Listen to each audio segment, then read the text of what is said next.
Good evening, my friends. So nice to see you tonight. Hope everyone is well. I hope Elohim is blessing you. Okay, now I can. I hope Elohim is blessing you, Brother Andrew. You could say that. Okay. He's not cursing me, so. No. I want to open up with a word of prayer tonight. Open the eyes of our hearts, O Father, Yahweh. Open the eyes of our understanding. Yet help us to continue to understand, first of all, our foundation in your atoning sacrifice and your ever-enduring love and mercy toward us, for which we thank you. Amen. So you've had a good day? Yeah, I was kind of tired, so I was taking a nap before we started, but I think I should be fine though. Good. We'll get plenty of questions for you tonight. I was wondering where John or Yochanan had been. We hadn't seen him for some weeks. He'll tell you. Dealing with some family stuff as well, but then one night I wasn't feeling very well. I was a little under the weather. Okay. I mean, I didn't even really feel like even laying and listening. So it was a bad night. You still sound a little bit addled. Oh, no. I'm just A little cold. Okay. No, I just got taking one of my bad habits, smoking a cigarette. So sorry. No, I'm quite relaxed. I had a nap as well. So no, I'm good. Did you light the right end of the cigarette? Yes, I did. How often are you in a state that you light the wrong end? I don't do that often. I actually have to catch people. Hey, turn that thing around. That's not going to work out real well. I've done that before a couple times when I smoked. I'll tell you, nothing is worse than that. Almost nothing. Luckily, I don't smoke, and so I don't carry a lighter around. And I say luckily, I mean obviously first for my own health, but secondly, you kind of almost feel a little bit guilty to light someone else's cigarette. So, because I don't have a lighter, I don't have to run into that issue. I just tell them, no, I don't have a lighter, and I'm not lying. So. You could use that for an evangelism event. I've got a podcast up. It's called Cigarette Evangelism. Hanging out at the bus stop, for instance. Always before you go to the bus stop, whether you smoke or not, get a pack of those long cigarettes, because you're going to have everyone coming around wanting one. Yeah. And you can start up a conversation. It works. I've done it. It might work. It's like in church they use candy evangelism on children. I know some churches that have very fancy stuff to try to lure people in. Mega churches with the great lights and. That's how I first got in there. In the donuts and the coffee. Donuts and the coffee, man. The little baby Starbucks setup. That's what's popular now. Some churches have cocktail hours after church. Oh yeah. In my case, I went because one of my friends at school, little friend, said, "If you come to church with me, we'll both get a Kennedy $50." I need it. Are you serious about the cocktail hour after church? Cocktail hour, yeah. Even when I was a youth in the local Presbyterian church, they had cocktail hour after the service. We used to call that. We used to call that the personality improvement seminar. A what? Personality improvement seminar. Oh, okay. That's a good title for it. Good thing to do. So Jackson, we had a interesting meeting last week. Really? What meeting was it? You and me, I mean. Oh, yes. It was very interesting, I thought. I never listened to them again. You know, I edit them for podcasts and for YouTube, but I'm afraid if I ever listen to one, I'll never do another one. Did you edit? I didn't listen to the most recent one yet. Did you edit it in any way, or you just Very little on the YouTube, but on the I YouTube? have to edit the podcasts. Yeah. I've got to take a lot of ums and uhs and clicks and all kinds of stuff Well, out. those are the fine. I'm just wondering if you were planning on airing the whole thing for the I got to listen. show. I don't edit content. No.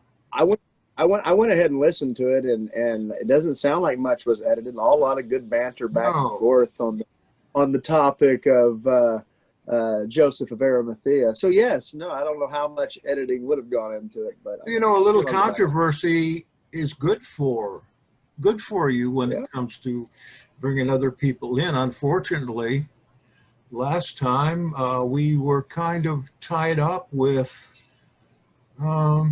you're right and I'm wrong kind of thing. We can't do that. We can't do that. That's not what we try to avoid that in these. Yeah, but you said that you had the studies and the documentation, and if I would have been on that evening, and pardon my absence, I would have copied and pasted the link to your podcast that I've listened to, a couple of them over, and everything that you present that you can go and look for yourself. So you're always up to date, John. You're always on top of things. Golly, I wish I would have been there. I would have just sent here. Look, here's the link. Listen to it, then get back to it. Yeah, exactly. Good evangelist. We love everybody. We love everybody that was on last week's call. So there's no issue with that. Does anybody know Walter's last name? I forgot. Is it Veith? No, that's not it. I've been looking for him. I can't find him, but I want to talk to him. Walter White? The Seventh-day Adventist, Walter? Oh, that's the guy you told me about. This Walter, yeah, I don't know what his last name is. Yeah, no, Walter White, the Seventh-day Adventist. That's from South Africa. Let's get him on. After this week, I was wondering, this was something Jackson and I wanted to do between just me and him, but we didn't really finish it. I'm wondering if maybe we could open this up to other people, like probably not today, because we want to give people an opportunity to plan ahead to know when the event would be. Jackson doesn't know what I'm about to say. I'm just coming up with it on the spur of the moment. Basically, we could do like next week or something. We could have, instead of the Q&A, well, it would be like a Q&A type thing, but it would be sort of like Jackson Snyder centric, focused on asking Jackson questions, and I would ask a lot of questions too. Basically, we'd be focusing on Jackson's ministry, like the Yahad, the goal of his Yahad, and maybe Jackson's life story and his beliefs. We don't have to do that next week. Yeah, we did it once. Remember, Onia, but it was you and me one-on-one, and I don't know if what came of that. Nothing came of my part of it. Did you not load it? No, I didn't load it because I was ashamed of my part of it. I could have done better than that. Yeah, and we didn't finish. Was so good. We didn't finish mine though, and my thought is that if we open it up to everybody else, it could be more interesting, and maybe people have more intriguing things to ask about your life story and your beliefs and the overall message that you want to share with the world type of thing. So I'm thinking either next week or sometime, maybe sometime just in December, we do a Jackson Snyder focused one. And then sometime after that, like maybe a couple weeks after or whatever, we do a Onya-centric. And we could do a Laura-centric one. We could do some of those as well. Yeah. Sure. I actually thought of possibility. I never got around to it yet, but like for example, I thought it'd be interesting for my YouTube channel. It doesn't have to be for my YouTube channel though. It could be for our group's thing. Basically, like interviewing different people, like Laverne, for example, has some really cool stuff to share. So it'd be kind of cool to have like a video focusing on his message. I turned him loose back during the feast, and he did a real good job. You know, he's written a book, and it's a really odd book, but there are a lot of really, really good facts in there. Now, I've been in ministry since I was 5 years old. I was a child evangelist, and in all this time, so many bizarre things have happened, and spiritual things as well. I just never talk about them, except I have this series called Voices, Hearing Voices, 23 parts. Some stuff comes up there where I talk to different people about their views and so forth. But, you know, I was thinking if you want to get more people, do a YouTube live, what's it called? Where you schedule it ahead of time? Premiere. Yeah. Yeah. You get a bunch of people on there. What's going on? Who's my phone's going off. Okay, gotcha. Yeah. I've done YouTube Live before. Have you? Yeah. I tried once. So Jackson, you said since 5 years old you've been part of the ministry? Yep. Have you cursed any other children to die? I have prayed some people to die, yes. Have you discovered the meaning of the Aleph and the Bet? The alphabet? To some extent, I guess. I know that if you say the alphabet in school, where's the P? You leave the P out, it's running down your leg. Basically, you know, I'm not sure, Jackson, if you're getting my jokes or not. No. I'm joking about the infancy gospels. Okay. Learning the alphabet, yeah. He ends up teaching the teacher. And did you curse any of children to die and things like that? That would be the infancy gospel of Thomas. Yeah. That's pretty wild. Do you include that in your canon? I do. With, you know, I have some arguments to justify it, you know, like, for example, a lot of the stuff in the infancy gospel of Thomas talks about things happening on the Sabbath. You know, a good religious observant Jew believes, according to the law of Moses, that people are to be put to death on the Sabbath if they work on the Sabbath or they defile the Sabbath. And a lot of the things that he apparently killed people on in that document occurred on the Sabbath. So I think that's telling us something. Have you ever read a lot of people overlook that factor of because most people view the Messiah in like the light of Christianity outside of the law. So they don't even look at the Sabbath portion of the infancy gospel of Thomas. So, I think there's worthwhile historical notes in there, definitely. I was going to mention the one called Matthias, Andrew, and the Man-Eaters. I think that's my favorite one. I did a special job on that, and I've never heard anything as crazy as that one.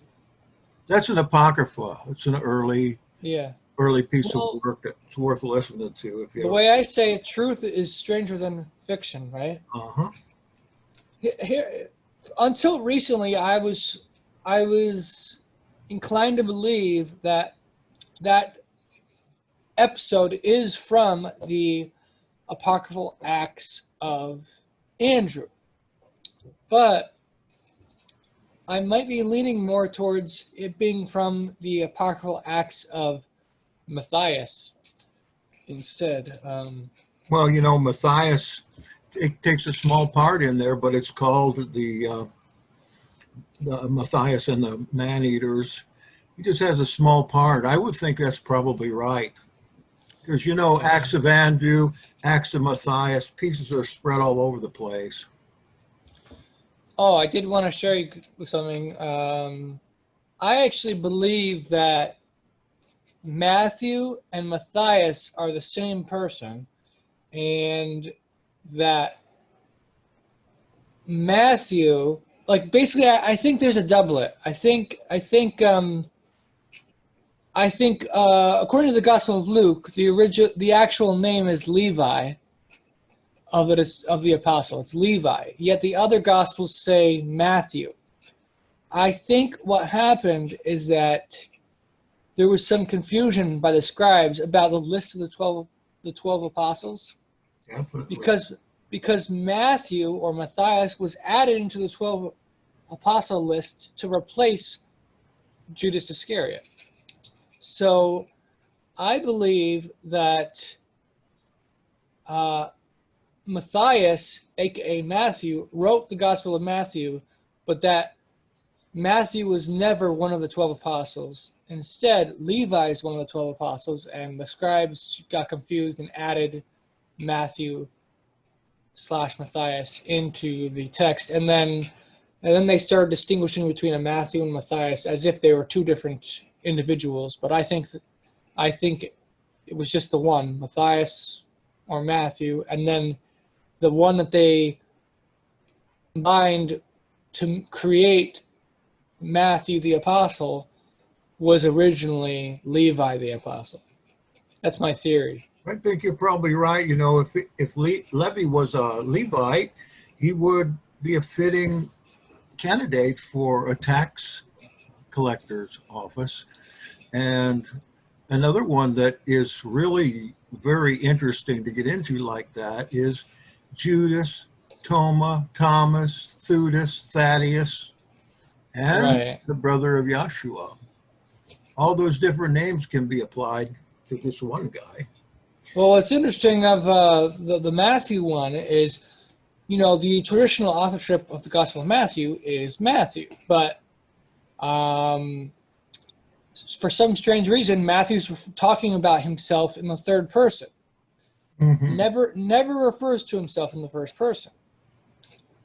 If Matthias is the one who wrote the Gospel of Matthew, he wouldn't be writing in the first person because he wasn't involved in those stories. He wasn't one of the 12 apostles. Gospel of Luke, he doesn't write in the first person because Luke was not one of the apostles. Gospel of Mark, he doesn't write in the first person because he's not one. But the Gospel of John, whoever he was, you know, traditional authorship is John, but basically it's the disciple whom he loved or whatever, the beloved disciple. He writes in the first person.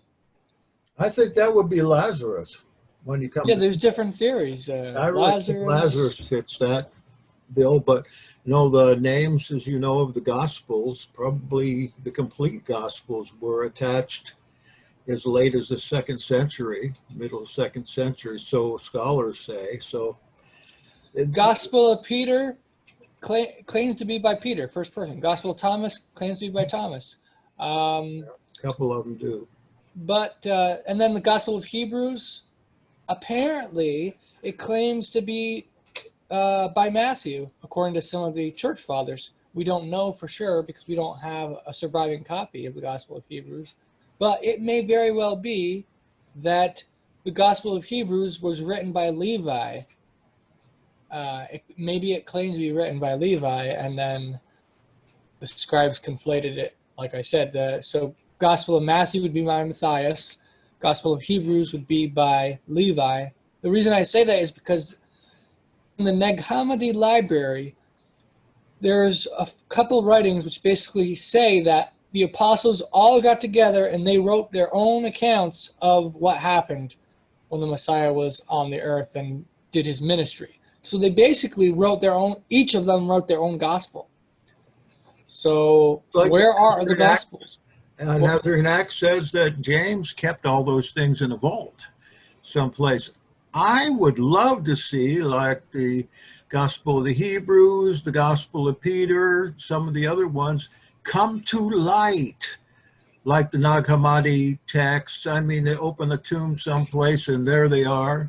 You know, those Oxyrhynchus papyri that are so important, some of the earliest gospel pieces that we have, were found stuffed inside 1,000 dead crocodiles. There's a lot of, I didn't know that, but there's a lot of gospel fragments, which I believe a lot of those gospel fragments are from the Gospel of Hebrews and Gospel of Peter. There are some striking similarities with some of these gospel fragments and the Gospel of Peter. And I suspect some of these other fragments are from Gospel of Hebrews as well. That's my theory. Well, lately here they were talking about this papier-mâché mask out of Egypt, that part of that mask was the earliest copy of Mark in existence, an Egyptian ceremonial mask, but nobody can look at it because the owner of it got a hold of it, put it away. Same with those iron codices. What do they call those? Jordan codices. We can't even look at those because the owners of those put them away, won't let you see them. That is selfish. You can't eat it, you can't sell it, you can't read it, but I want to put it away here so nobody else can. It's like the dog in a manger. You can't eat the straw or hay, and he won't let the oxen do it either. Now, what gospel does that come from? Proto-Evangelium Maybe. or Gospel of Pseudo-Matthew, as they call it. The Book of Homonymies. Homonymies. I can't remember anymore. You looking for a question, or do you think somebody has one? Whatever people, if people want to on the call want to share their questions, that'd be cool. Okay. As an aside, I recently have read about some new books on Hebrew, Dead Sea Scroll grammar, which I'll be buying soon. It's important for my translation project to learn how the Dead Sea Scrolls differed from the biblical Hebrew. Absolutely. But those are new books, straight from the press, 2020 books, so they're expensive. The one is 90 euros. So does Brill publish them, or who's the publisher? I think it's Brill, but it's SBL affiliated, SBL, Society of Biblical Literature. Yes, that's probably Brill. Their books are by scholars, and they're so expensive is that you can't even get a handle on. You can't get a handle on it unless you're willing to turn in your 401k. All right, let's see. I'm trying to find a good one. Oh, this is pretty wacky. Does the Zohar say that Om is one of God's names? Is that in our fence, in our corral here, or should we go on? I have not read the Zohar, so I cannot comment on that. I have an answer to it. Yeah, you share yours. Well, it's hardly worth it, I don't think. Let's see. Well, I think is, what people say when they meditate, but I'll take a shot and say no. I did write an answer to this thing. There is some esoteric literature that assign names to the deity. I have the Zohar and read it, but can't come up with Om. Elohim has only one name by his own admission, and that name is Yod He Vav He, usually pronounced Yahweh or Yahuwah or something similar. Is it though? Well, I don't know. We can only go back to about 300 BC on that. What do Well, you when you look at the Exodus account, instead of saying when Moses asked what his name is, instead of telling him that his name is Yod-Heh-Wah-Heh, Mhm. he says Yeah, he says. Aleph Yod Mhm. Hey Yo no. He I said, don't know. I don't know what it is, but basically he doesn't say. Was He a says share haya? Yeah, exactly. I am that I am. And then you never see Is that ever again in scripture for No, some but then reason. a little ways down, he says, Yahweh is my name, or however you want to pronounce it. somebody tried to tell me that was an interpolation. Somebody told me that No, verse that's not 15 was. revelation. Verse 15 that says Yod Hey Wahe. They said that somebody said that was. Now I have not been able to wadire him as to where he got that from, Well, but I don't know you can how say that is. it depends on what book he's looking at, because like I got the book here recently, The Authentic Paul, which takes out all the interpolations and retranslated in modern language. It's really good. And to find out all the interpolations to that book, as determined by the Jesus Seminar, is astounding. Taking those things out, then reading Paul, you get a whole different viewpoint of Paul. See, like, About the divine name, I just want to say, I've touched on this before, but it is my belief that he does not really have a name, and that he chose specific names to reveal himself to people yeah, to help them understand who he is. So, like, for example, he appears to the patriarchs as El Shaddai. That conveyed who he was. You might see sometimes him be El Elyon, Most High, the Most High El. And so I believe, based on my studies, that Yahweh was originally Ayah or Aya, and that it actually comes from the Babylonians, the Akkadians, and that the name Aya or Aya is itself originates from the Sumerians, the Sumerian language. So if I'm right, Elohim decided to choose for himself the name of the Sumerian deity as pronounced by the Babylonians to reveal himself to Israel and Egypt. I certainly think that's possible because he tries to help people understand who he is. So let's say you know how Paul said in the book of Acts, he talks about the unknown God, and he says, "You worship the unknown God, and I'm going to reveal who that unknown God is." Along those lines. In the same way, I think Elohim chose to do a similar process where the Babylonians worshipped a god named Ea, and Elohim appeared to Moses and said, I am Ea. I am the God that the Babylonians worship." And I think Aa Esher Aa just came to me. yeah, Ea, Esher, Ea. So you But think it's like a evolution of names, one popping on after the other as different cultures come into this? yeah, basically I believe the original was Enki, Esher, Ea. Instead of instead of Ea, Asher, Ea, Mm-hmm. I think it's Enki, Asher, Ea. And Egypt. is the reason I think this is because um, in Sumerian, the god's name is Enki, Yeah. and then the Akkadian version is Ea. But if you look in Hebrew, the Hebrew language, and this works for Akkadian as well, in the Hebrew language, Aya means I am, right? Or Aya means I am. Yeah. But guess what? Guess what Anaki means? Same thing? It means I.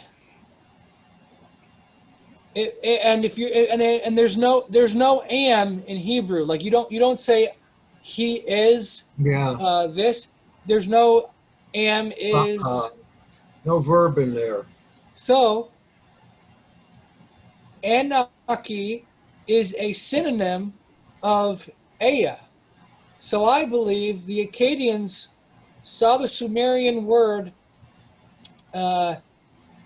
Enki and did a folk etymology and replaced Enki with what they thought was the Hebrew word or the Akkadian word I, Anaki, and they replaced it with Aya, and so they basically replaced what they thought was I, the word for I, they replaced with the word I am. I think that's the origin. Oh, that's a good theory. It makes sense.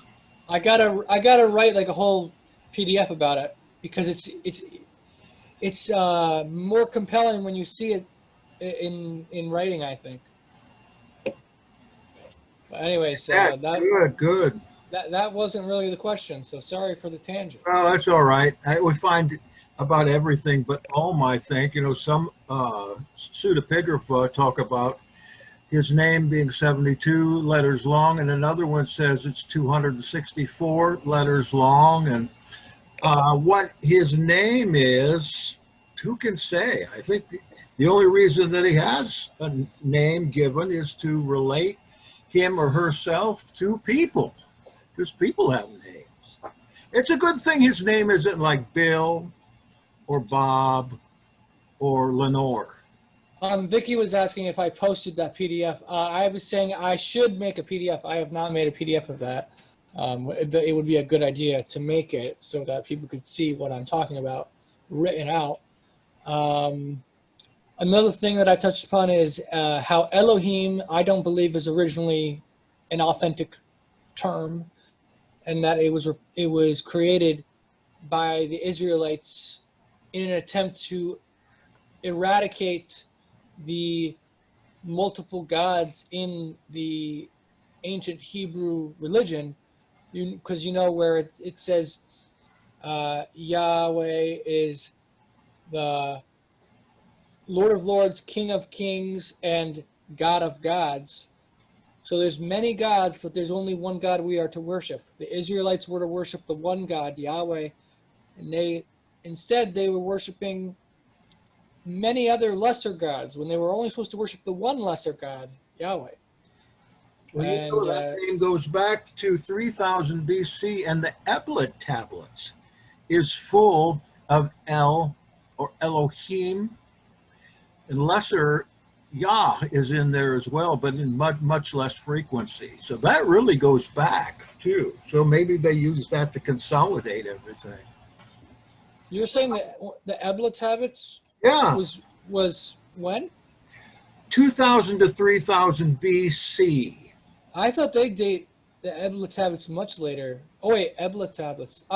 Is that the same as the Amarna? No, they're different. Oh, they're different. Okay. Now, they're from the same general area where they found cuneiform, multitudes of cuneiform tablets there, and this is pretty recently. There's a book by the author that translates some of them, or the general translator. I can't call his name right now.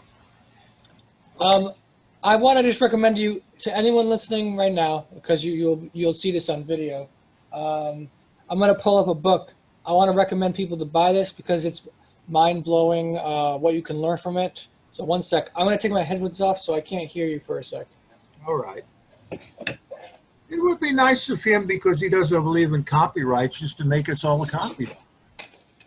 Okay. This book. An Akkadian lexical companion for biblical Hebrew.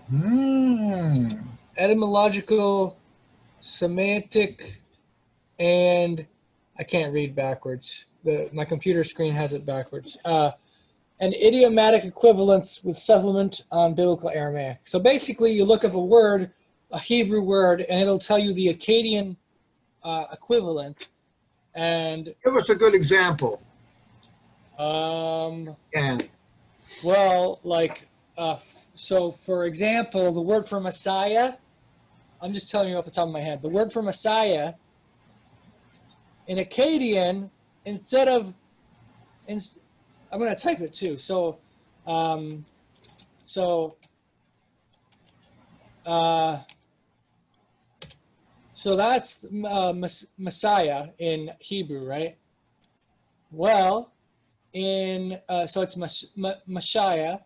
That's the Hebrew word Messiah, or Mashah. So the ayah is like a extra yo that they add in, but really it should be like Mashah or Masheh. So the Akkadian word, instead of Masheh, it is Pashish. Hashish? Or it's basically it's Pashish and Pash. Hashish. And it looks like they're unrelated, but they're actually related to the same root word. They're just they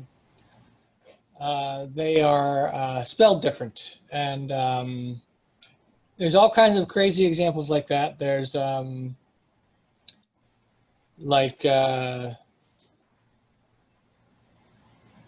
let's see here.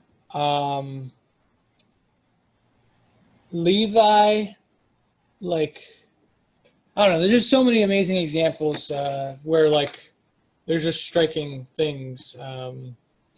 Sometimes it's the same word. Other times, like, it's the same word, but it's in a very different order. Like the letters are switched around sometimes. So. Keep us up to date on it as you go through. I will. I'll maybe make some videos too in the future. Okay. Anyways, give a question. Give a question. New Testament? What? Ready to go to the New Testament? For a question? Yeah. Yeah, sure. Go right ahead. I'm going back to June on questions. So okay. Did June? I didn't know we had questions from June. Oh, I have. These questions all came to me in the last. Wait, I remembered one more I got to share with you guys. I've shared this before, but I have to share this one, okay? And then we'll go to June question. But seriously, we had June questions? You never said this. No, we've gotten clear back from the whole last year. Oh, wow. Basically, you know the word for blessed in Hebrew, Baruch? Well, in Akkadian, the word for bless is cherub. And it is literally the same word as cherub. So what we learn from Akkadian is that the word for bless and the word for cherub come from the same root word, and cherubs are actually beings of blessing. The angelic cherubim are basically spiritual beings of blessing. And we learn that from Akkadian. Doesn't cherub in Hebrew, kariv, mean? Yeah, kariv. Akkadian, it's both bless and the being is the same word. All right, enough of that. June questions.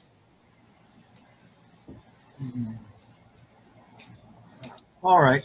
Did Mary, the mother of Jesus Christ, know Jesus was God? And if so, how did she treat him compared to his other half-brothers and sisters? Now, the person that answered that question maybe ought to look a little closer at the text. That asked the question?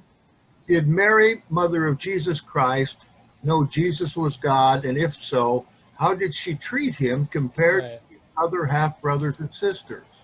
Let's start with the first part. Did Mary know Jesus was God? You want to take that?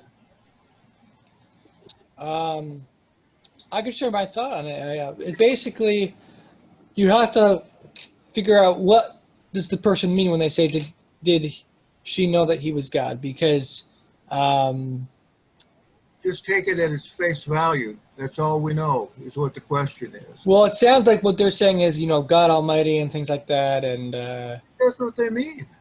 so I don't believe that he claimed to be Almighty God.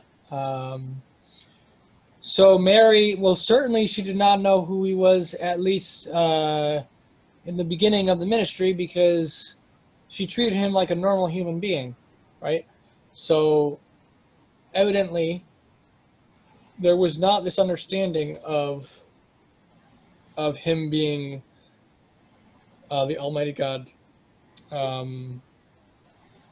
I think a lot of the high view of the Messiah comes later, but I believe that the Son of God, the divine Son of God, came down from heaven.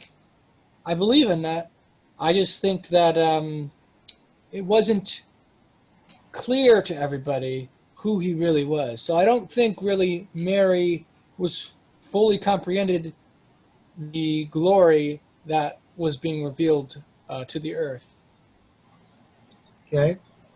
What about you, Jackson? Okay, I would say no, for several reasons. First of all, even Jesus never claimed to be God. And in fact, he dichotomizes himself from God many times. That teaching really only became codified there in the 4th century, that Jesus Christ was God, because, those Romans and those councils, they were used to that kind of thing. I think that Mary, if she was righteous, and I rather doubt, as many do today, first 2 chapters of Matthew, first 2 chapters of Luke, they're so different from the rest of the narrative. I don't really think we know a whole lot about that, but certainly if she was an observant Jew, an Essene maybe, she would have thought that a man being God, even her own child, was not a possibility, would not even come to mind. I know somebody who said that, who was pregnant and said that her son, when he came out, was going to be the Messiah. She's got a revelation of that.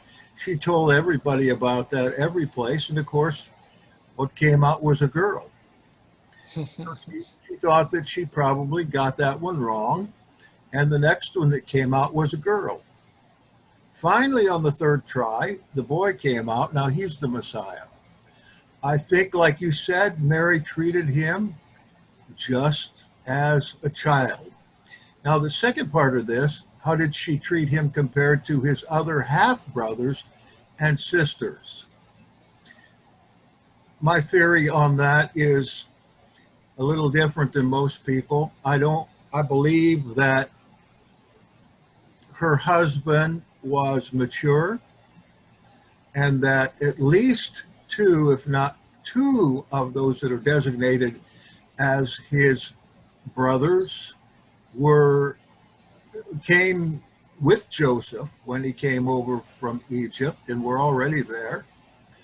1 or 2 are designated in other places as his cousins. And at that time, the cousins were all brought up together in the same place. So I'm talking about Shimon Bar Clopah, who's also called Simon the Zealot. That was a cousin, because he's called Simon the Canaanean. He was of Cana, a little village right next door to Nazareth. So I think if you look at a modern family with a young mother that has stepchildren that may be just as old as her, James would have been as old as her, or maybe a little older even. These guys were primarily on their way or already in adulthood. The tradition tells us that James was the priest for life, and that his twin brother Jude was a worker with their father. And so I don't think that she had that much to do with them until later on when Jesus was 30 years old and in his prime. These were older brothers and sisters that already were independent, already had their careers and so forth. And don't forget that according to the Gospel of Thomas and lots of tradition, that the one brother, Yaakov or James the Just, was Yeshua's designated successor. So it also has to do, let me say one more thing, underneath the cross, when Mary was there with some other one, people like James Tabor says, well, that was James who she was with, because if Joseph was dead, James was the elder brother, and that he would, under Roman and Jewish law, take over as guardian, or miltha in Aramaic, of the stepmother. So who else would be there with the women beneath the cross but James? I think they had a very close relationship.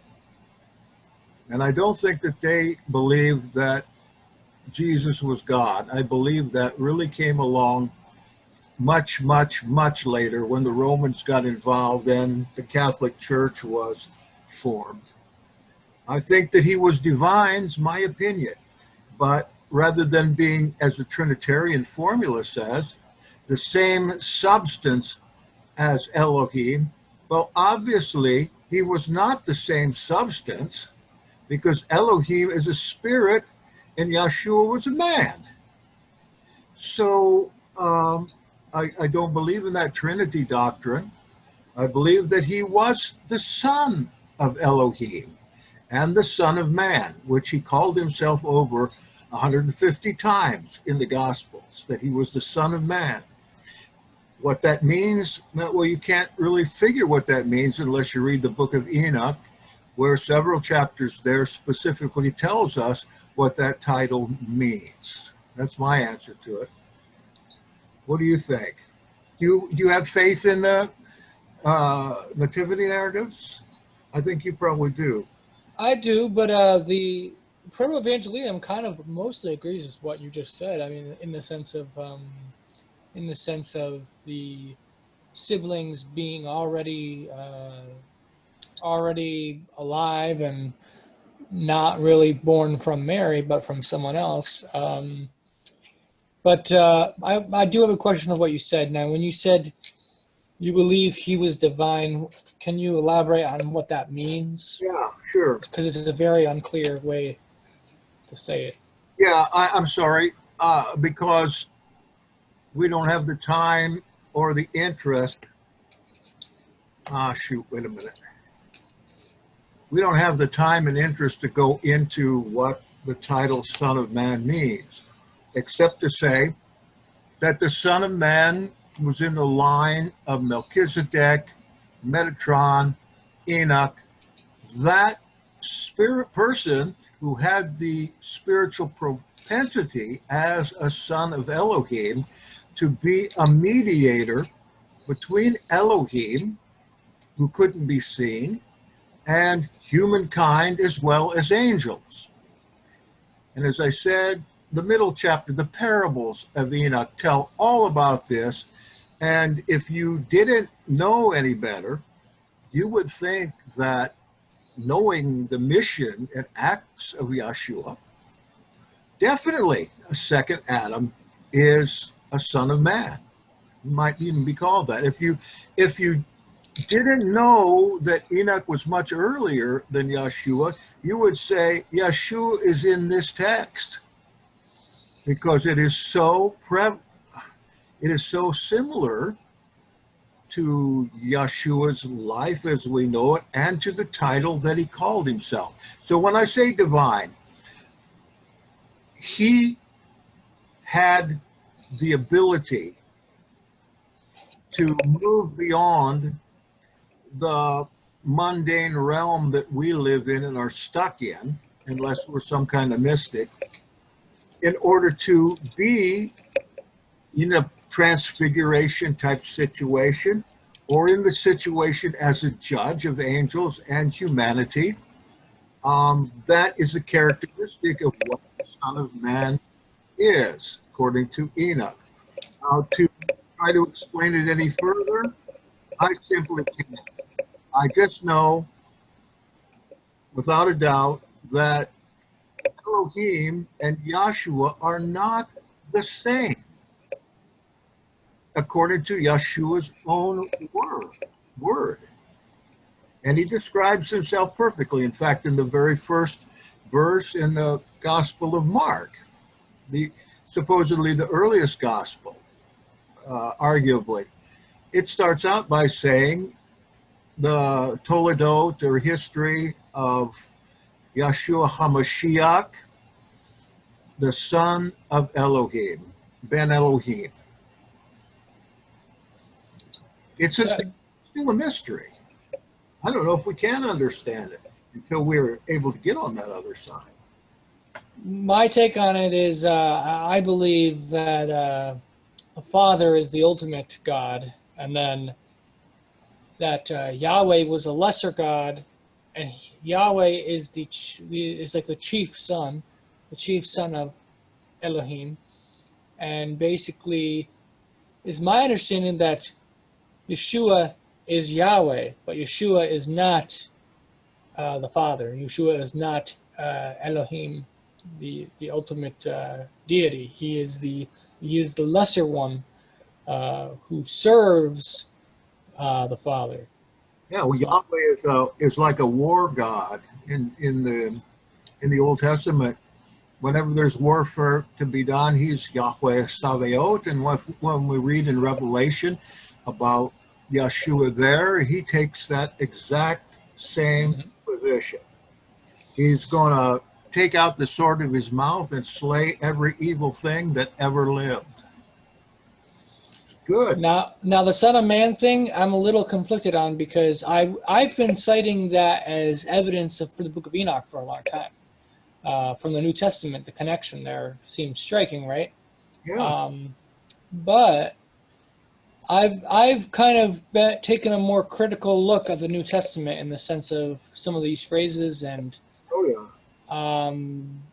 it's my view that a lot of these times the Messiah would have been speaking in the first person when he's talking about himself. So he wouldn't have said Son of Man in some of these passages.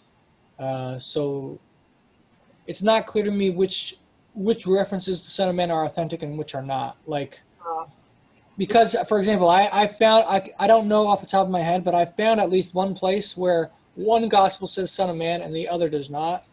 That's so what was it? Redaction criticism you're doing there. Yeah, there's variants like that. But I've also found things like, I'll mention a couple, like Matthew 8:20. Jesus said to him, "Foxes have holes and birds of the air have nests, but the Son of Man has nowhere to lay head." The translators capitalize those words, Son of Man. But it could easily be talking about regular human beings, because it says foxes, birds, so it could then be meaning humans. And then likewise, Matthew 9:6. "But that you may know that the Son of Man has power on earth to forgive sins." Then he said to the paralytic, "Arise, take up your bed and go to your house." He may have actually been saying, "But that you may know that humans have power on earth to forgive sins." And then another one, Matthew 12:8. "For the Son of Man is Lord even of the Sabbath." He may have been saying humans are lords of the Sabbath, but using it in the singular, mankind. Well, you know, the New Revised Standard Version, the whole translation is based on what you say. They have replaced Son of Man, Ben Adam, with human being throughout the scripture. I think that's going pretty far to tell you. What translation? New Revised Standard Version. They try to make it gender friendly, gender inclusive. Right. In order to do that, Son of Man just becomes human being. Oh, I got another one that's weird. Matthew 16:13 says, like, okay, so you know how the Son of Man, the Enoch phrase, is like this divine being, right? In the book of Enoch, the Son of Man. Well, Matthew 16:13 says, when Jesus came into the region of Caesarea Philippi, he asked his disciples, saying, "Who do men say that I, the Son of Man, am?" It doesn't make sense. Like he's asking them, "Who do they say I am?" And he's telling them who he is. But the context of that chapter is like he's asking them, "Who am I?" But at least the way the verse reads, it sounds like he's telling them who he is and asking them who he is, which doesn't make sense. Well, let's look at that verse real quick because that's important. It's in 13? 16. Chapter 16, verse 13. Okay, I got the NIV that just popped up. But what about you? He asked, who do you say I am? Just that simple. Oh, verse 15. Who do you say that I am? But verse 13, it says, who do men say that I, the Son of Man, am? Verse 13. Verse 13. Who do people say the Son of Man is?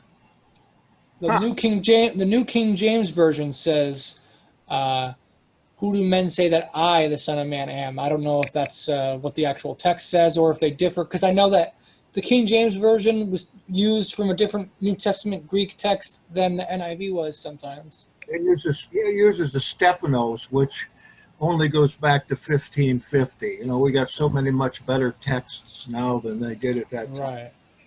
So that could be the explanation for the difference, or it could just be NIV is translating freely, like they do sometimes. You know, at that particular place, he's standing at Banias in front of the cave of Baal, the mouth of Baal there, where Pan was worshipped. And you can still see that today. The idea was that the fallen angels came down on the top of Mount Hermon, went clear through the mountain and came out the bottom and made a big cave there. That's right outside of Caesarea Philippi. And to see that thing today, look it up sometime. To see that thing today, it's astounding. You could see all the niches there for the various gods. The gods aren't there anymore. But even the name of the place is Banias, Pan's place. So, you know, he's in the midst of all these people worshiping here at this great big old cave that looks like the mouth of the devil, actually, where the evil angels came down and came through. And he's asking them that question in that place. That's significant. I'm surprised they just don't mention it here. So you know how the Gospels are, the synoptic Gospels, how they say the same passage but have differences? Yeah, sure. Gospel of Luke, I actually prefer Gospel of Luke over Matthew the majority of the time. And in the Gospel of Luke, it says, in the same exact passage, and it happened as he was alone praying, his disciples joined him, and he asked them, saying, who do the crowds say that I am? So they answered and said, John the Baptist, but some say Elijah, and others that one of the old prophets has risen again. And he said to them, but who do you say that I am? Peter answered and said, the Christ of God. Matthew version says, who do men say that I, the Son of Man, am? So there's, of course, Matthew is a fuller. Like if you read the Matthew version, there's a good amount more, like in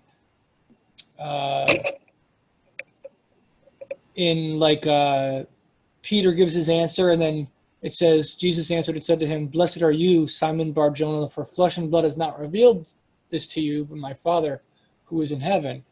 And I also say to you that you are Peter, and on this rock I will build my church, and the gates of Hades will not prevail against it, and I will give you the keys, all blah, blah, blah. That's not in Gospel of Luke. So Matthew's a fuller text.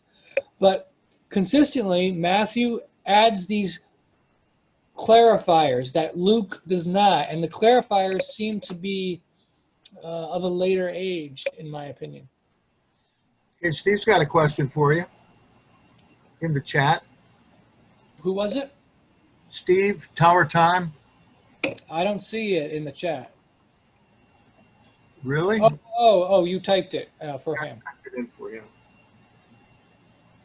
I'm going to say yes to that. Was Bell and the Dragon part of the original Codex Sinaiticus?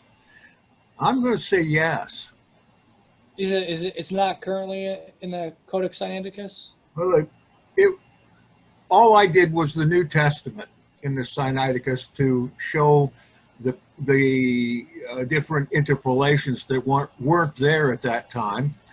It would be in the apocryphal section of the Codex Sinaiticus, in the Daniel section, of course, Greek Daniel. So let's find out for sure. And let's see. I'm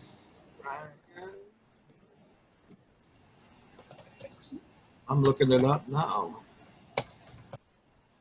If you haven't read the Greek Daniel parts that are in the Apocrypha, there's some really interesting texts in there.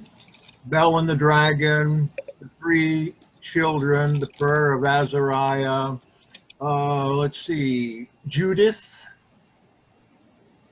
That's not part of Daniel, and Susanna and the judges. Very interesting stuff. So Wikipedia is confusing. It doesn't really give a full list of the books. So, I mean, but there is an actual website for the whole Codex Sinaiticus. So Let's see. It says, here's something. Let's see. Bible training. I'm going to the actual Codex Sinaiticus itself. So by the looks of it, I'm not seeing Daniel anywhere. So it appears that there. You see it there? Oh, I know that Daniel is in there. It's not showing on the website. I don't see it. Because what I know is that some of this, it was a copy of the Bible, but parts of it were missing. It actually says on Wikipedia, it says, while large portions of the Old Testament are missing, it is assumed that the Codex originally contained the whole of both Testaments. For its Codex Vaticanus, which I think preserves the entire Old Testament. Yeah, probably. But Vaticanus, apparently, part of the Old Testament was torn off and had to be replaced by a later scribe. If I remember correctly. Here's an answer on here. Where I'm looking right now. But I don't believe that Bell and the Dragon was originally part of the Septuagint version of Daniel, in my opinion. Okay. I think it was added early on from another apocrypha book, from a Habakkuk apocrypha. Bell and the Dragon is a fascinating story that comes from the 14th chapter of the Greek version of Daniel. They're found in the Septuagint and in Theodosian's 2nd century revision of the same. See if it doesn't say anything about the Sinaiticus here. Boy, that's a good question. And the link for the full website, you actually could. It's actually referenced on Wikipedia itself, but I'll post it as well. Right. So the link is codexsinaiticus.org, English website. And I do have a question for you, Jackson, because this is something I've been thinking about, and I do have a question eventually. So okay, you go first then. Go first. Oh, go ahead and knock yours out. Mine's going to be probably. Yours probably going to be what? It's going to be quite interesting, and it's going to require some explanation. So I don't know. Just go ahead and knock yours out. Can you type your question first? I'd rather not. It's okay. All right. Basically, my question is for I've been compared, like the Nazarene Acts, okay, the account of James' death, well, the Nazarene Acts doesn't describe James' death. Your death. Basically, James' death does not reconcile between Josephus and No, and Nazarene Acts. So how do you reconcile apparent discrepancies between Josephus and Scripture? well, yeah, first of all, the account in the Nazarene Acts, Clementine, so James isn't killed. He's left for dead with his legs broken, and his followers carry him off to Jericho. So he survives and comes back to be thrown off the parapet of the temple, beat with a club, and buried in 62 AD. Josephus, as far as James, Josephus says that James was stoned. And that is true, that when he hit the ground, he was still alive, according to Eusebius, and that they stoned him there and it still couldn't kill him until a fuller comes over and hits him on the head with a baseball bat. Another account says they stoned him, then they dug a hole for him with just his head sticking out. And then the fuller comes along with a golf club, probably a one wood, and dispatches James with that. And it also says that, was it Josephus? Oh, I can't remember for sure, but he was buried right there where he was killed, right along the steps of the temple. Where that, you know where that Zechariah pyramid is?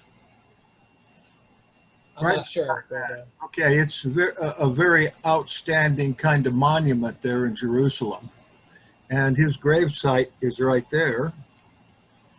So does that answer your question? I don't think there's a need to reconcile. well, okay, so for example, according to Nazarene Acts, that whole temple incident when Paul was attacking him, that was before Paul supposedly converted, right? Well, Paul apparently supposedly converted very early on, like, I don't know, 7 years after or something. So like around 40 AD, which is a good 20 years before. So here's my theory, which I've come upon recently. There's another theory too, but go ahead with yours and I'll tell you. My theory is that Josephus never mentioned James, and that he was actually talking about someone else. He was talking about a different James, who is the brother of a different Jesus, because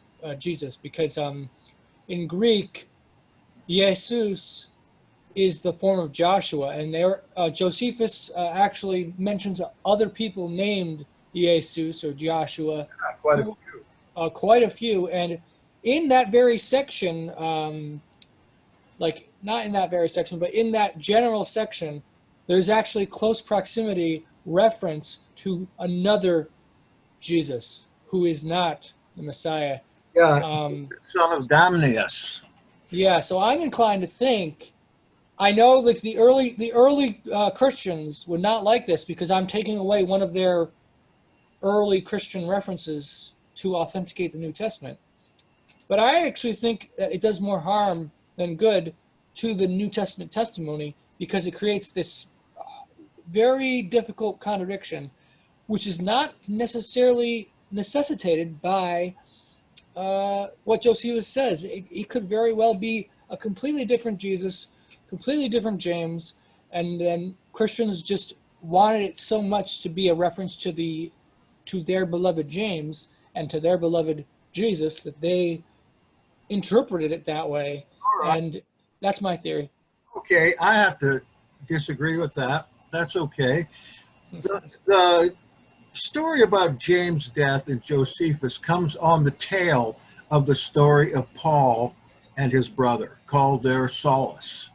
And it says that Saulus and his brother Costobarus, which may well be Barnabas, I don't know, Costobarus, were related to the Herodians, which we've already figured out from Romans 16 that Paul was a Herodian.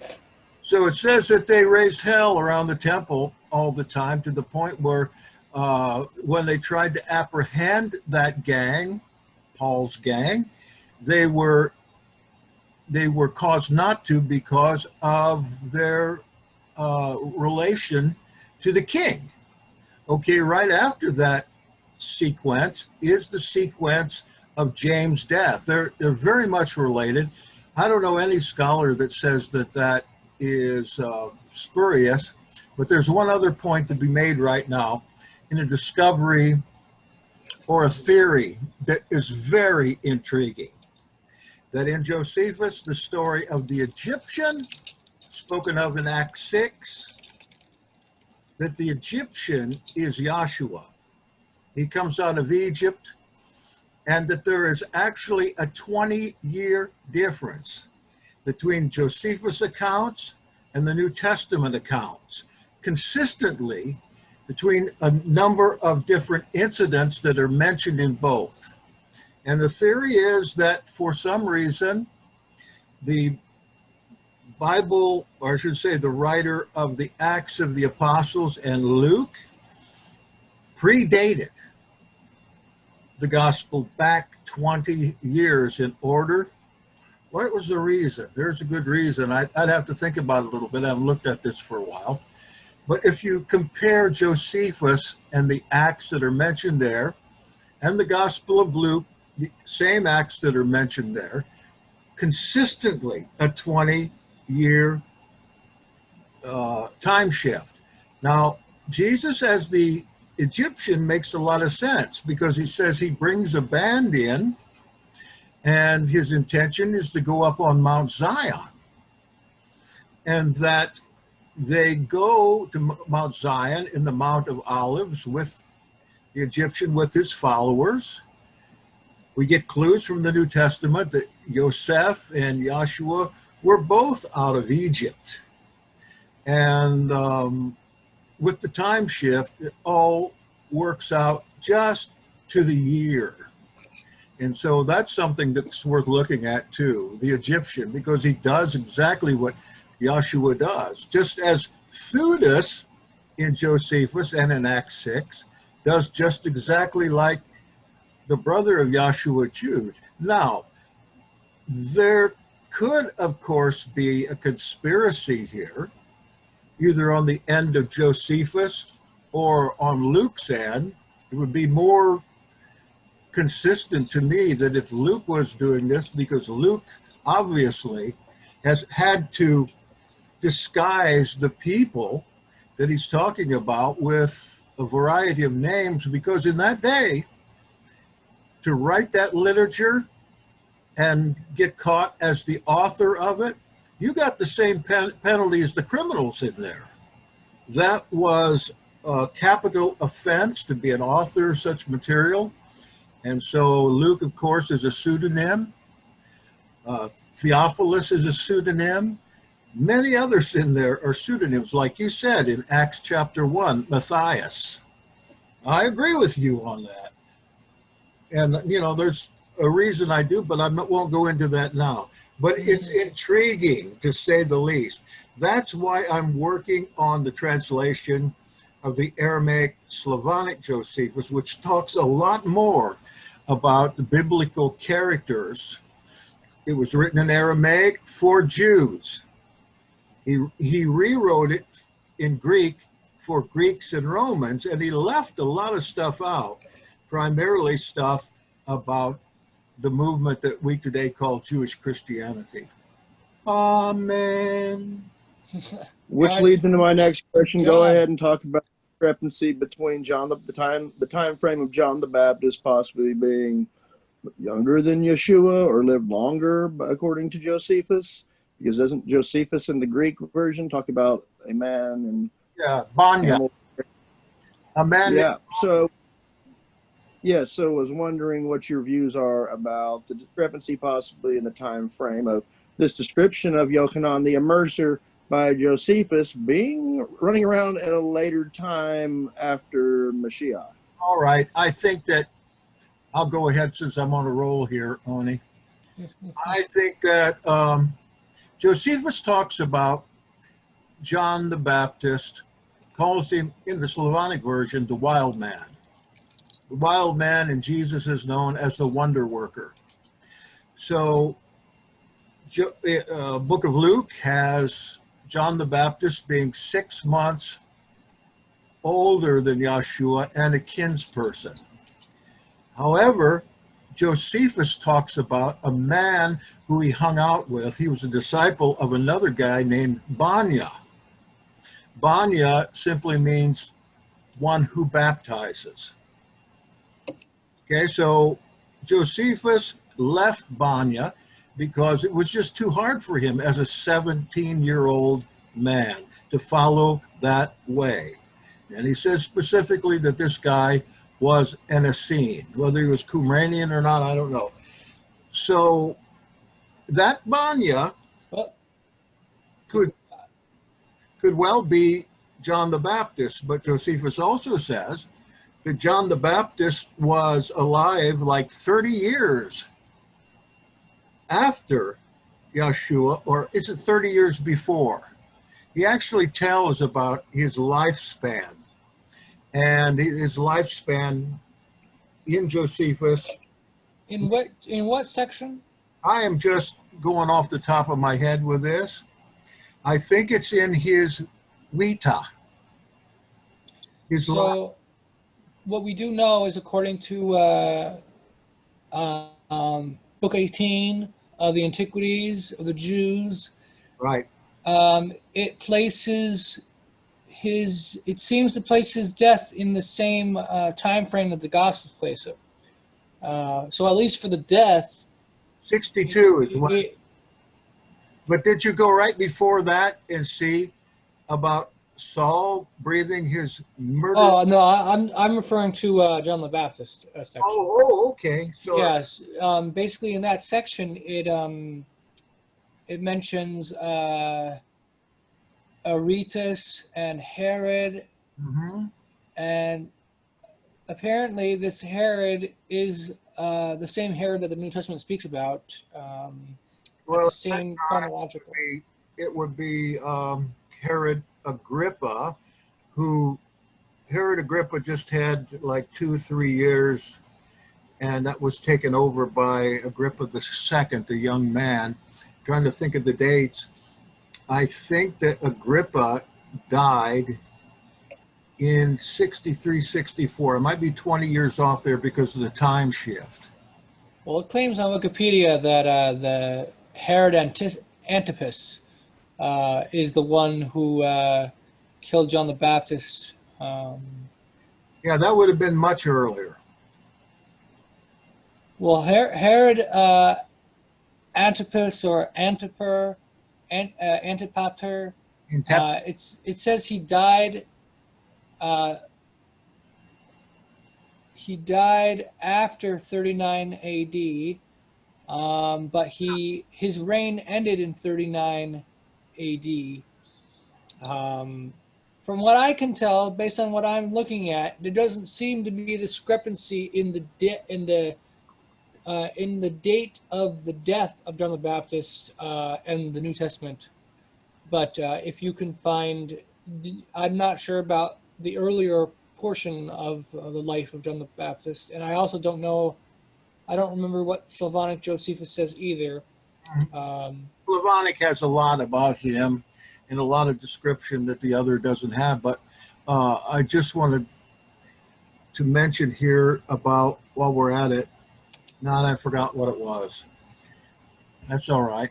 Well, another thing I want to say about the Josephus thing, I think, for example, the whole controversial census of Quirinius, which appears to contradict what the Gospel of Luke says. The Gospel of Luke says that census was much earlier than what Josephus says.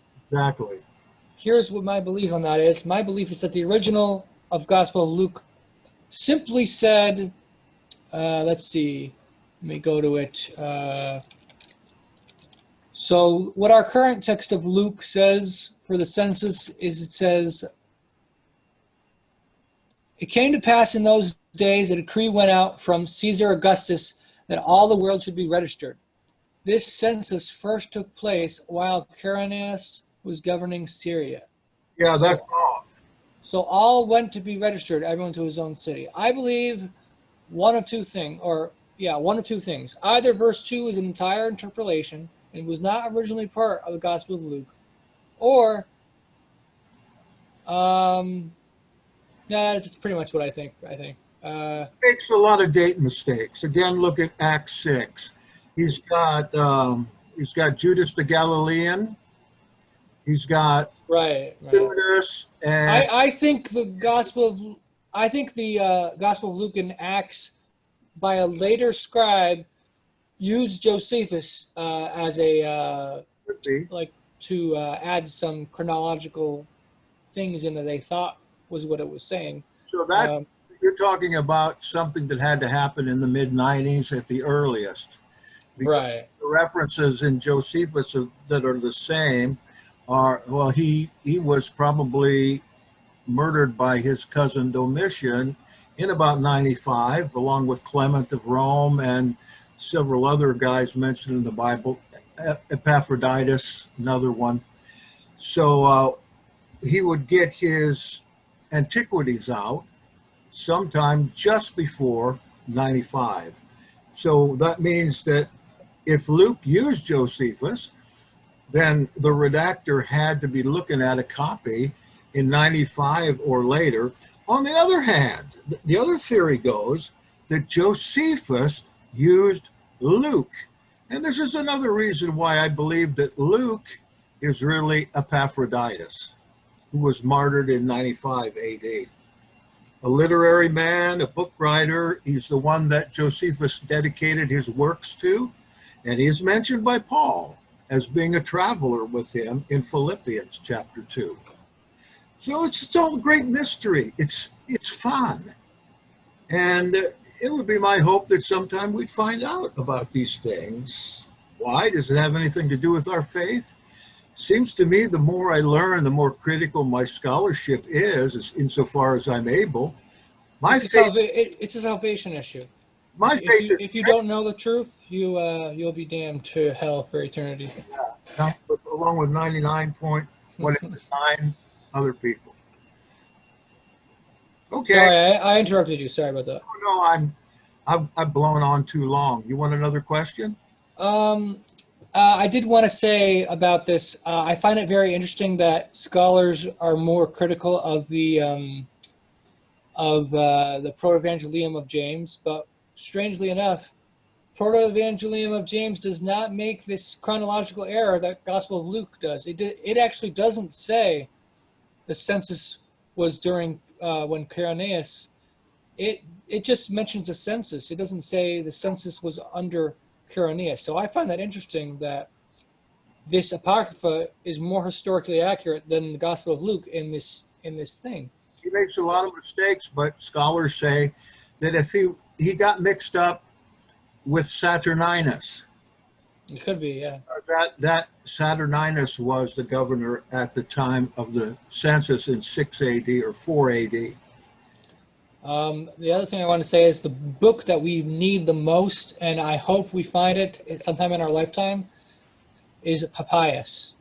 We need a copy of Papyrus. That would be unbelievable.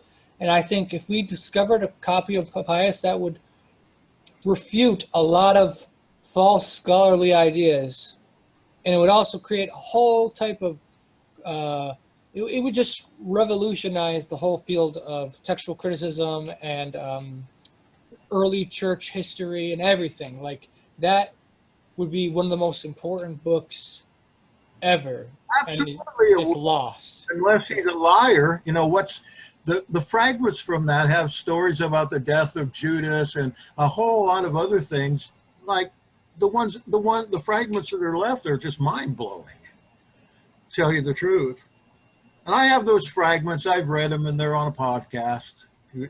My podcasts, all of them, are at jspresents.org if you're looking for any of this information or you want more. There's some parallels in Apocrypha, too, with some of those quotes from Papyrus. Okay, you got time for one more. All right. This is an easy one. did the Apostle Paul exist, since he was not mentioned in secular sources? I think we actually answered this question in one of our videos earlier this year. He mentioned in secular sources. I just mentioned one in Josephus, book 19 or 18. Okay, let's see if we got time. Try a different one. How about a theological question? Uh-oh. Why will a narcissist not ask Jesus for forgiveness? That's from who asked this question? I don't know who. I just have the questions listed. I have to go back and find out. Was it anyone on this call that asked the question? A narcissist wouldn't, because it's always someone else's fault. And they don't have a conscience. So I've told this before to people. I actually don't believe in the existence of narcissists. I think it's a arbitrary label that was created by scientists to try to make sense of evil. And I think you can't really make sense of evil necessarily. There's no necessarily like rhyme and reason to it sometimes. Sometimes it's random. And evil people have good in them. I know this for a fact. So. Okay, one more quick then. Because Jackson is pretty evil, Yeah, but yeah. he's good too. I've tried for entire sanctification all my life. Wesley tried for it, and he said, yes, I finally found it. I was perfected in love at the age of 86. How can Christians claim Jesus never sinned? According to the Bible, he did a few sins, disrespecting his mother and being a racist. Racist? Oh, yeah. He mentioned John 2:3 and Matthew Samaritan 26 as being a racist. That is so ridiculous. Why honor that with an answer? Unless you want to. I'll answer. I think, how do we define what racism is? I'm going to say something controversial here. Basically, what if certain racist things was true? Would it make it wrong to say it? Like, it doesn't make sense to say so-and-so said this thing, therefore they're horrible, if they actually are correct in what they're doing or saying. Like, for example, like homophobia or whatever, opposing homosexuality. Oh, by the way, your video is going to be demonetized now because I just said homosexuality. Oh, I have to click that out of it. Near the end, I remember that. Basically, if like, okay, I just lost my train of thought by making that joke. It was pretty good. But what was the last thing I said? Sorry. Can you repeat what I was saying? Something about demonetized. Yeah. No, right before that. John has a eidetic memory, so he'll be able to remember it. Well, if I can't remember it, I'll do a comment in the video. Okay. Section. Yeah, I'm gonna have to re-listen. It's about being a racist. Okay, there we go. All right. So being a racist. So for example, let's say, certain races have a superior strength. Maybe. That's still racist. What was it? That's according to today's secular definition, especially those on the left. That would still be racist, even if you're right. complimenting them. But if it's true, I'm not saying it is true, but I'm saying hypothetically, if it's true, you can't then say, "Oh, you're a racist. That means you're wrong." No, not necessarily. You have to actually support your argument. You can't just that's an appeal to that's an ad hominem. That's a logical fallacy. You can't say he's a racist, therefore he sinned. That's applying modern values to ancient ethics and culture. It doesn't work like that. You have to provide moral arguments that stand the test of time, and they're not just true according to our culture. But like another one, which would be controversial, would be what if some races are more intelligent than other races? That's a controversial one as well. I don't believe that. I'm just saying, Yeah. if it was true, people would hate you for saying that, and they would say you're a racist, and therefore you should be rejected. I actually do know some people who believe that, but as I said, I don't quite believe that. There's not really adequate evidence that any race is better than the other in the grand scheme of things, from what I can see. But in terms of the Samaritan, it was not a racist issue. It was a religious issue. Samaritans, He doesn't understand the story. anybody, yeah, exactly, he doesn't understand the story. Anybody can join and become Israel. It doesn't matter what race you are. That's what the scriptures teach. Anyone. The Egyptians, it literally says in the Exodus account, a bunch of Egyptians came with Israel and they joined and became Israel. So it's not racism, and parents are not always right. Some parents are evil. So if a parent tells you to go murder someone, you disobey your parent. You disrespect your parent in that sense. You still honor them in the sense that they're your parents, so you don't do evil things against them. But there's nowhere in Scripture where we are required to obey everything they tell us, even evil things. So, in today's left, the definition is that all Caucasian men are naturally racists. And I've heard that from politicals. I've seen that written in text on the internet. And I think that is the modem of the way that we are living today. There's even a better one. They say black people cannot be racist. Really? Yep. They say that racism by definition is a minority being oppressed. So because white people are not a minority, white people can never be minorities can never be racist against white people, because white people are always in the majority, and therefore white people are not being oppressed. Well, I thought that's what a lot of people think. That's not what everybody thinks, but there's some activists who believe that. One black guy I know, who I know is a racist. No, I'm glad to hear that he's not. Thank you. Thank you. And thank you all for coming tonight. We'll try to put this up tonight or tomorrow sometime.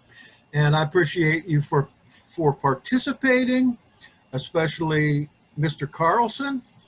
And if you have friends that are interested in this kind of deep stuff, bring them on. Maybe we'll do a YouTube spectacular live one of these days. One other thing, Jackson. I made a video about Edomites.